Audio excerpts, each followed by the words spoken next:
Hello, everyone, and welcome to the Jeffrey Epstein Show. I'm your host, Bobbycapucci, and this is a morning update. Today, we're going to hop over the pond and we're going to talk about the ridiculous, moronic, bumbling, and stumbling Joe Exotic of the Windsor family once again. There's a new article out in the Daily Beast today, and the headline is, Prince Andrew faces fresh humiliation over Jeffrey Epstein, the royal scandal that never ends. Yeah, that's true. This scandal is never going to end until there's justice. I know personally, obviously, like usual, like I say all the time here, I don't speak for anybody else, but personally, there will not be a day that goes by that I don't think about this case, cover this case, and try and pursue the truth in this case until we have justice.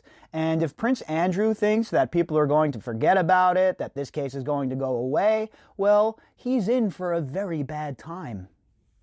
This article was authored by Tom Sykes. Prince Andrew has not had a good 6 months, understatement of the year. But can it get worse? In Andrew's case, the answer is always. And we see that now. We see that it's getting worse by the day. It doesn't matter that he hired that high-profile defense team. Those guys aren't going to be able to navigate these waters. These aren't the kind of waters that these people can navigate, in my opinion. Sure, they're high-profile lawyers, blah, blah, blah, blah, blah, but it needs to be more than that. You need to have a Dershowitz on your team who is not only a high-profile lawyer, but who is buddy-buddy with all of the judges sitting on the bench. I mean, they all went to Harvard.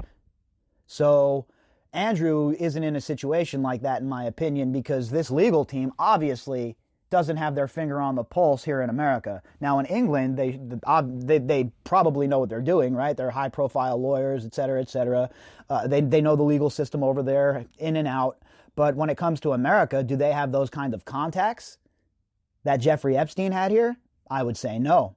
So Prince Andrew's in big trouble here in America. There's no doubt that he's not going to be able to skip out on this. And with the publication of a new book and the screening of a new Netflix series about his involvement with his old pal, the sexual predator, pedophile, Jeffrey Epstein, it looks like getting worse is exactly what is about to happen. And I just like to say that it's getting worse because of all of you out there who are listening, who are bombarding Twitter with outrage, who are sending emails, who are sending me emails, who are sending emails to other content creators, who are sending emails to the royals. Look, people are pissed off. People are pissed off. You know, what did Sonny say in A Bronx Tale, right? Mickey Mantle ever pay your rent? And what he's talking about is hero worship, and how it's always a bad thing for us when we meet our heroes because they're not what we think they are. And there are a lot of people who believe that the royals are almost perfect people. And now when this shade gets pulled back and they get to see this sort of thing, they get a whole new perspective of who Andrew is. I can't tell you how many people in America that I know who don't follow this case don't even really know the facts about Andrew. They think he was just one of Epstein's buddies. They don't know the cold hard facts about Virginia and what Andrew did. They don't know the life that was ruined by him. They don't understand that this was a young girl in Virginia with aspirations and dreams and goals and a whole life ahead of her. And this son of a bitch did what he did to her and partook in this disgusting behavior with Jeffrey Epstein? How is this man still walking around free, folks? Ask yourselves that. A fresh round of criticism for the Joe Exotic of the Windsor family looks set to emerge from allegations in the new show Jeffrey Epstein Filthy Rich, which allege that Andrew groped a young woman, believed to be Virginia Roberts, while on Epstein's private Caribbean island at some point in the early 2000s. Yeah, a lot more than that. But what this does, I will say, it builds the profile. You guys know I'm big on that, right? Building the profile. Just add article after article after article, and it shows you the character of these people. When time and time again they're accused of the same behavior, accused of the same thing over and over by different people, multiple people, it builds a profile. So it's not like you're just looking at this without any context, right? What we have done with our over 400 episodes here on the podcast is we've built a profile of these people. And you can go back and you can listen to the episodes, read the articles for yourself, and you see how the whole entire puzzle starts to come together. And for those of you who are just joining the podcast, who haven't been here for a while, there's been an uptick in downloads and people subscribing, et cetera, et cetera. I definitely think that if you're not too familiar with the case, it may be something you just started to get interested in, you should go back to episode 0 and start there and work your way forward through the podcast. I know it's a lot of information, but for this case, if you truly want to have a grip and a grasp on this case, the only way to do it is to cover it every day and to just immerse yourself in it on a daily basis. The allegations about Andrew are made by Steve Scully, a former Epstein employee who served as an IT person on Little St. James Island at the time, who says, "It was probably around 2004. I saw Prince Andrew. He was at the pool. He was with, at the time, an unknown girl to me. She was young. She didn't have any top on. They were engaged in foreplay. He was grabbing her and grinding against her." And we've talked about this before. Scully has come out previously and talked about what he saw there, what he witnessed there.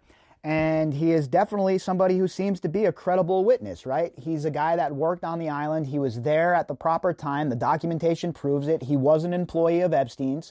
So again, the profile continues to be built. And as a prosecutor, that's what you do, right? You build evidence. And then once the case is built, once you feel it's ironclad, you bring that evidence forward. My question is, how much more evidence are they trying to compile here? I understand that it has to be ironclad. I've talked about that from the beginning, and that's why it's so important that we don't deal in misinformation and bullshit, right? Because it has to be ironclad with these people. If not, they will find a way to wiggle themselves out of it. Andrew has always denied accusations of inappropriate behavior. Buckingham Palace did not respond to the Daily Beast on Andrew's behalf, but has previously issued a statement saying it is emphatically denied that the Duke of York, aka Joe Exotic of the royal family, had any form of sexual contact or relationship with Virginia Roberts. Any claim to the contrary is false and without foundation. No. Your denial is false, contrary, and without foundation, okay? Virginia Roberts has receipts. We have corroborating witnesses, we have flight logs, we have other people who have come forward and said that these people were all there at the time. What more does Berman want? What more does our disgusting, gross-ass dumpster fire of a legacy media want? Do you people not even care? I mean, that's what it seems like in the legacy media. Like, these people do not even care. Besides a few writers and a few publications, this has been one of the most organized campaigns to rehabilitate a child sex predator in probably the history of the world. And how people like Katie Couric and George Stephanopoulos and Mike Wallace sleep at night knowing that they're cavorting with this dude after his arrest is beyond me. The only way you can rationalize that is to say to yourself, well, maybe they feel the same way. And Dr. DeLay did a really good job of putting all of those pieces together for us here on the podcast and really gave us an inside look at the psyche of these people. And honestly, folks, it's one or the other, right, at this point. And to me, they would have to prove to me that they're not fellow travelers at this point. Anybody hanging out with Jeffrey Epstein after his first arrest is suspect, in my opinion. End of story. And yet, the claims keep coming. Next week, Andrew also has to weather the publication of a book by Nigel Cawthorne entitled Prince Andrew, The End of the Monarchy and Epstein. Now, folks, remember what I said. Obviously, I'm not a monarchist. I'm not some historian that knows about the monarchy or anything like that. But I said, to me, the royal family looked like a royal house that was in the decline and in the throes of death. Now, I know from my love of history that when something like this happens, the other people who have claims to the throne begin to salivate. Now, we all know the Windsors haven't always been the family that held the crown. So to think that they're going to be the be-all, end-all and hold the crown forever going forward would be naive. I think this is a time where the monarchy is in chaos. And I think this is also a time where we could see a claimant maybe step forward from another royal branch, a junior branch perhaps, and look to fill the vacuum when the queen passes away. Also,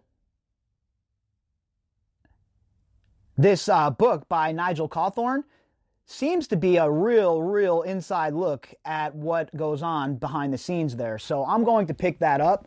I'm not really a big fan of reading about the monarchy and stuff like that. Not something that really interests me. But to educate myself, to better be able to bring the information to you, I'm going to go ahead and dive in and learn a little bit more about this monarchy. Speaking ahead of the book's publication, Cawthorne told the Daily Beast the Queen is not going to let her favorite son starve, but I don't think he's going to be able to ever show his face publicly again. And that's a fact. He's definitely done with public life. This dude's never ever going to be back in public life because people like us won't allow it. It's not because he's being held responsible by the other royals or the other so-called high society members. No, he's being held accountable by us. And that's fine. I'm willing to fill that role. I'm willing to sit here and bash the Prince Andrew for as long as it takes for him to face justice. The FBI have made it very clear they're still interested in him, and sooner or later, they will catch up with Ghislaine Maxwell, and they will give her a choice. Snitch on him or spend the rest of her life in jail. Folks, how long have I been telling you that? That's how this game works, right? I don't know how other people aren't catching on here and figuring out and putting the pieces together. This is a RICO case like you would not believe.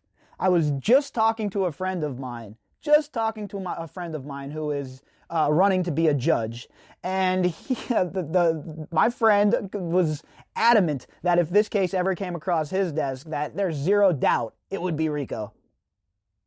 Yet these crazy-ass prosecutors in New York are still spinning their wheels and twiddling their thumbs. So Andrew had certainly better stay away from the U.S. Andrew does have an extremely arrogant streak, but it is not entirely surprising when you consider that every time you go around and have tea with your mom, she pins another medal on your chest. It would give you a rather odd view of the world. I talk about this a lot too. Our worldview is created by the experiences we have. If you grew up in a nice suburban neighborhood with, no strife and no struggle, well, your worldview is going to be a little bit different than, say, somebody who grew up in the South Bronx. Our experiences shape our worldview, and a man like Prince Andrew, he doesn't have any vision of the world unless it comes in shades of purple. Cawthorne finds Andrew's denial of culpability for or knowledge of Epstein's activities unbelievable. How could he have not known? He was a close friend of Ghislaine, so he must have known. Yeah, no shit, right? We've put those pieces together here and elsewhere. Look, I'm not Jacques Cousteau, okay? Hell, I'm not even Inspector Damn Gadget. But 2 + 2 always equals 4. It is rather startling to realize that it was only 6 months ago on November 20th, 2019, that Andrew sat down for an hour-long face-to-face interview with the British current affairs show Newsnight and ended what was left of his career as a diplomat and statesman. Yeah, about 10 years too late. All right? 10 years too late. And I'm going to get into that. At some point, I'm going to just do a complete freestyle of bashing the legacy media's coverage of this. Not going to read any articles. I'm just going to go on a rant for however long it takes me to do it and publish it at some point, because what we've seen here, the negligence by the legacy media for so long is almost as unacceptable as the government complicity in this, in my opinion. The Fourth Estate has failed us, folks. To be fair, it hadn't been looking good for Andrew ever since Epstein was found dead in a New York jail cell earlier in the year. But the final nail in the coffin was undoubtedly the Newsnight interview in which he described himself as too honorable. said having Jeffrey Epstein to stay at Sandringham was a straightforward shooting weekend, and implied a photograph of him with Virginia Roberts and Epstein and Ghislaine Maxwell was a fake. The only thing fake about any of this is Andrew and his story. Virginia Roberts has been nothing but honest and credible throughout this whole entire thing. And for those of you who know me in real life, and not just from the podcast, and there's a lot of you out there listening that do, for those of you who know me in real life, you know that I didn't come into this case believing that all of this occurred. I came into this case very open-minded, ready to follow the evidence wherever it led me. And folks, I've been covering news for a long time now, and a lot of devious news, as you all know, the Middle East especially. And I've heard and listened and read a lot of statements from witnesses, and Virginia Roberts is one of the most credible witnesses I have ever come across. And the fact that she has been treated so poorly in the media for so long and disregarded for so long over her allegations against Prince Andrew, it is so disgusting that it spurred me into action. And I'm sure it's the same for a lot of other content creators out there as well. He also failed to show an ounce of sympathy for Epstein survivors, said he didn't regret his friendship with him because he had met some jolly interesting people, and most bizarrely of all, used his attendance at a pizza party for his children as an alibi to explain why he couldn't have met Roberts as alleged. Again, I've talked about this too. I really dislike people who use their children as an alibi for their criminal behavior. I mean, leave your family out of it. It just rubs me the wrong way as a Ginzaloon to hear about people bringing their family into things. The whole idea is to protect your family at all costs, no matter what. No matter what the price is, you protect your family. Oh, that's what a real man does anyway. A real man goes to whatever length is necessary to protect his family. He doesn't use his children as an alibi when he's being credibly accused of raping an underage girl. What sort of disgusting animal does that? It was a disaster. Andrew was swiftly expelled from the inner circle of royalty, stripped of his office at Buckingham Palace, his state salary, and his charities. Just a few weeks later, however, Andrew got lucky. Prince Harry and Meghan Markle left the royal family as well, in a blaze of publicity that wiped Andrew from the headlines. Yeah, that certainly happened. And again, that is the legacy media's fault. They're garbage. They're more worried about what this Prince Harry and Meghan Markle are up to than the fact that Joe Exotic of the Windsor family was raping people and being involved in a sex trafficking operation with Jeffrey Epstein. Talk about having your priorities skewered. Okay, here's a little bit of advice to the legacy media. Nobody cares what Prince Harry and Meghan Markle are doing. Leave them alone. Now, however, worrying signals for Andrew are emerging that the memory wipe may have only been temporary. Interest in and outrage at his despicable friendship are resurfacing as the planet emerges from its global lockdown.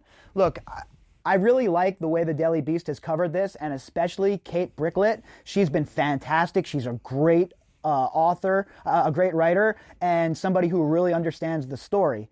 But it's not just his friendship that is the problem, folks. We have to drive this point home. It's what he is being accused of in regards to Virginia Roberts that's the real problem here. There has also been a sense of justice at news of a more personal fall from grace and privilege.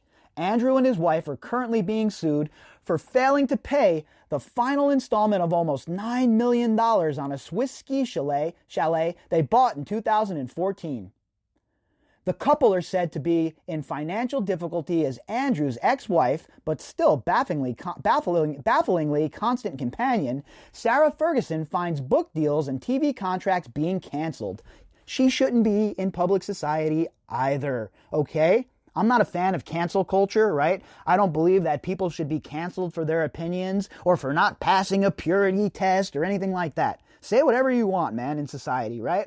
Everyone's entitled to their opinion, and even if I disagree with people's opinions, I don't dive in and attack them for their opinions. I've never been that kind of person, and it really bothers me that society is like that these days. But somebody like Fergie, it's not her opinions, it's her actions that are being attacked. It's the fact that she has enabled and protected the Joe Exotic Exotic of the Windsor family for decades. It's also the fact that she has her own dirt in this. She accepted money from Jeffrey Epstein. Wouldn't that make her part of the RICO case? The lawyer for the vendor, French socialite Isabelle de Rovard, told the Times that it was highly unusual in Switzerland for purchasers to pay in installments and added that he had asked his client why she had accepted such a deal. She said it was because it was Prince Andrew, and she had no reason to doubt that he would pay, he said. Well, that makes sense, right? If I was selling a pad to, a chalet, and the Prince of England wanted to buy it, you would think that his credit's pretty good, right? You would think that in a perfect world that you're going to get your dough. Well, here we are. Andrew's tasty side deals are also understood to have been curtailed. Whereas he was formerly very popular with shady foreign businessmen, such as the Kazakh oligarch who bought his wrecked house for $4 million over the asking price, now no one, it seems, much wants to do business with him. Oh, kind of like the Clinton Foundation and the Clinton Global Initiative, huh? The second that Hillary Clinton couldn't provide any favors for people anymore, boom, nobody wanted to donate, nobody wanted to give them any more money. I guess it's just because, they just decided they weren't going to give him any more money, right? It had nothing to do with the fact that the Clinton Foundation couldn't provide any more favors. And the same is true of Andrew here. The money dries up when the favors end, folks. But the big problem underpinning all this, and the one that won't go away, is, of course, the FBI's ongoing investigation into Jeffrey Epstein's co-conspirators. Andrew sought to make all the right noises after Epstein's death, even saying in his disastrous Newsnight interview, "I am willing to help any appropriate law enforcement agency with their investigations if required. Open mouth, insert foot, you moron." This guy is such an idiot. I'll be so happy when this man truly gets slapped in the face with the law. However, predictably, he has not lived up to his pledge. The Honorable Prince Andrew is not so honorable? Is that what you're trying to tell me here? Yeah, that's what I'm trying to tell you. Indeed, the U.S. Attorney for Manhattan, Jeffrey Berman, even went so far as to make a public declaration that Andrew was providing zero cooperation to the FBI investigation. Cawthorne could well be right that ultimately the moment of greatest danger to Andrew will come when Maxwell cuts a deal with the feds. Very important statement right there. When Maxwell cuts a deal with the feds, because everybody who understands how these things works understands that her only lifeline is to cut a deal. If she does not cut a deal, she's facing serious time, folks. I can't stress to you how serious this is when it comes to RICO in America. If you're not from America, just think. These are the same laws they used to take down the mafia. The British lawyer Mark Stevens told the Daily Beast that Andrew will likely be protected by his diplomatic immunity. Stevens, through his firm Howard Kennedy, is representing the family of Harry Dunn, the British teenager killed by an American intelligence officer's wife, who is claiming diplomatic immunity, so speaks with a certain knowledge of the legal principles involved. That whole situation with Harry Dunn is a whole nother conversation to have at some point. But Anne Sackalous, she should definitely go to England and face justice. That is absolute bullshit. As an American, I am disappointed and I'm embarrassed by that. Send her ass back. And while you're at it, why don't you go ahead and release Julian Assange? Even if Andrew were to visit America, Stevens thinks, he would be unlikely to be arrested for questioning because of his status as a prince. Yeah? Well, we have something called a citizen's arrest here in America. And I'll tell you what, you better be careful in this country playing your games, Prince Andrew.